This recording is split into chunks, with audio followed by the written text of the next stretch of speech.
एक बैग, एक मोबाइल जो पहले ही फॉर्मेट हो चुका था, एक जोड़ी चप्पल, खून से सने कागज के कुछ पन्ने। इन्हीं पन्नों पर अपने जाने की वजह लिखकर 16 साल के रचित ने सबको अलविदा कह दिया।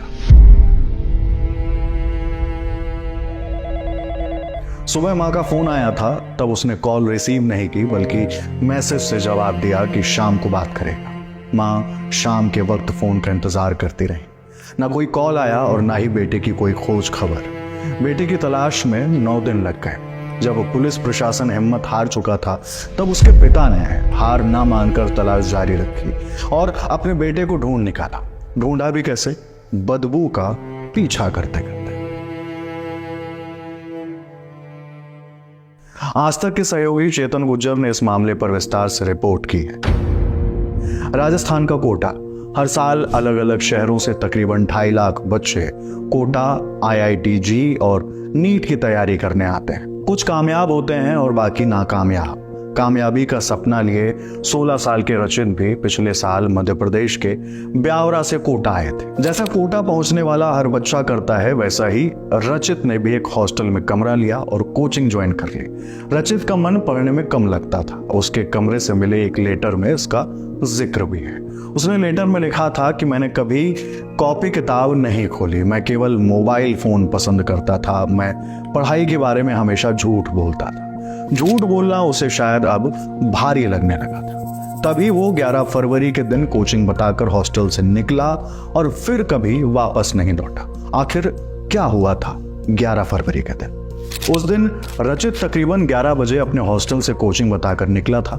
12:30 बजे के आसपास माँ का फोन आया। उसने फोन काट दिया, बाद में बात करने का मैसेज कर दिया। शाम को फिर से माँ ने फोन मिलाया तो रचित का फोन स्विच ऑफ था। सुबह तक बात नहीं हो पाई। घर वाले घबराकर कोटा पहुंच गए। पता चला कि रचित 11 फरवरी की दोपहर से लौटा नहीं है। कोचिंग वालों ने बताया कि रचित कोचिंग नहीं आया था। पुलिस कंप्लेन हुई। रचित के कमरे का ताला तोड़ा गया।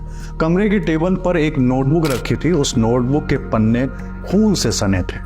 उसी के एक पन्ने पर लिखा था, trying to go forest Garadiya Mahadev temple. यहीं से मिले सुराग के बाद पुलिस ने गरडिया महादेव मंदिर के आसपास तलाश शुरू कर दी। मंदिर के पास जंगल है और उसी के नीचे चंबल नदी बह रही है।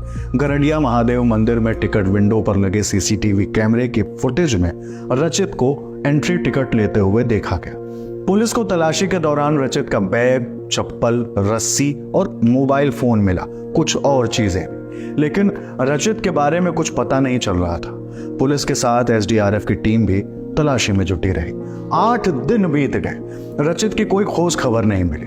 9वें दिन रचित के पिता अपने कुछ रिश्तेदारों के साथ बेटे की तलाश में जंगल के नीचे उतरे। उन्हें एक अजीब सी बदबू महसूस हुई। उन्होंने आगे जाकर देखा तो रचित का शव एक पेड़ के पास पड़ा हुआ था। पिता ने बेटे को गोद में उठा लिया। रचित ने 100 फीट की ऊंचाई से छलांग लगाई थी। शव की जानकारी मिलते ही तुरंत मौके पर पुलिस की टीम पहुंच गई। चंबल नदी में मोटर बोट के जरिए शव को RAC शिवपुरा लाया गया। वहां से एम्बुलेंस की मदद से मॉर्चरी में शिफ्ट करवाया। रात में पोस्टमार्टम हुआ। उसके बाद शव घर वालों को सौंप दिया गया। बीते 25 दिनों में कोटा से आने वाली ये चौथी खबर है। ये स्टूडेंट्स अपने घर वालों से नहीं कह पाए कि वो IIT या नीट की तैयारी नहीं कर पा रहे हैं। वो नहीं बता पाए कि इतना प्रेशर उनसे नहीं झेला जा रहा है। परिवार वालों का आरोप है कि पुलिस ने उनके बेटे की सही से तलाश नहीं की है। पुलिस प्रशासन तो ऐसे ही देखते हैं, इधर देख लिया, इधर देख लिया। आज का जो फोर्स गया था वो नीचे गया ही नहीं। वो ऊपर जिधर मैदान थे उधर गया। हमारे लोग ही गए सब नीचे। उनको जो लेकर गए थे वहाँ के सीनियर अधिकारी, उनसे बात हुई थी।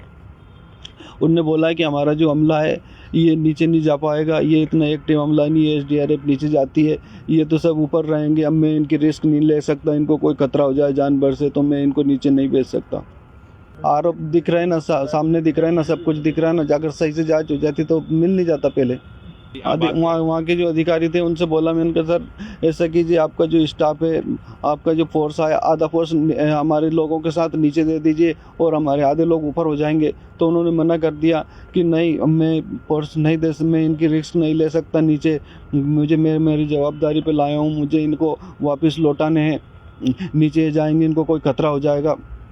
मैंने कहा ठीक है, ऐसा करिए, आप 1-2 लोग दे दीजिए जो आपके गन वाले हैं, जिनके पास हथियार है, उनको दे दीजिए, तो हमारे लोगों को बाई चांस कहीं खतरा हो तो उनकी सुरक्षा तो कर देंगे। तो उन्होंने बोला नहीं, मैं एक आदमी को भी नहीं दे सकता आपको नीचे जाने के लिए। अगर आपको नीचे जाना है तो आप अपनी इच्छा से नीचे जाओगे, उसमें मेरी कोई जवाबदारी नहीं रहेगी। तो उसके बाद आप लोग नीचे गए तो वहाँ पे हमारा बेटा मिल गया हमें। इस पूरे मामले पर पुलिस का क्या कहना है वो भी सुन लीजिए। हाँ जी, जो उधर के घटना के जो जगह है जहाँ पर ये हुआ है, दुर्घटना हुई है, वहाँ पर के मालामाल भी ऐसे ही है कि वो ऊपर से कूदा है स्वयं और फिर बीच में झाड़ी में और पत्थर पर अटक गया था, जहाँ पर जिस वजह से उसकी मृत्यु हुई। तो इसमें जो उसने मैसेज भी कर रखे हैं, जो लिखा भी हुआ है, उससे यही लग रहा है कि वो तैयारी कर नहीं पा रहा था, पढ़ नहीं पा रहा था, इस चीज़ से मानसिक तनाव में था। माता पिता उसको बहुत प्यार करते थे, वो भी अपने परिवार से जुड़ा हुआ था, लेकिन उसको यूँ लग रहा था कि वो उनकी अपेक्षाओं पर खरा नहीं उतर रहा। इस वजह से उसने ये कदम उठाया। और 2024 की बात करें तो अभी तक 3 बच्चे लापता हुए हैं, जिसमें से एक का शव अभी 2-3 दिन पहले गरडिया महादेव में मिला था। उसकी आत्महत्या करने की आशंका है, उस पर जांच जारी है। एक बच्चे को हमने दस्तयाब कर लिया है, उसके परिजनों के पास है अभी, वो मामा के घर चला गया था वो। और एक बच्चा अभी भी मिसिंग है, जिसके लिए हमने अपनी टीम्स लगाई हुई हैं और टेक्निकल सर्विलांस के आधार पर हम बिल्कुल फॉलो कर रहे हैं और जल्दी हमें आशा है कि हम उसको रिकवर कर लेंगे।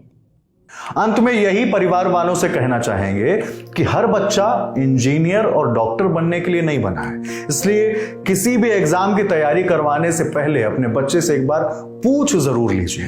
बाकी इस खबर पर आपकी क्या राय है हमें कमेंट सेक्शन में बताइए।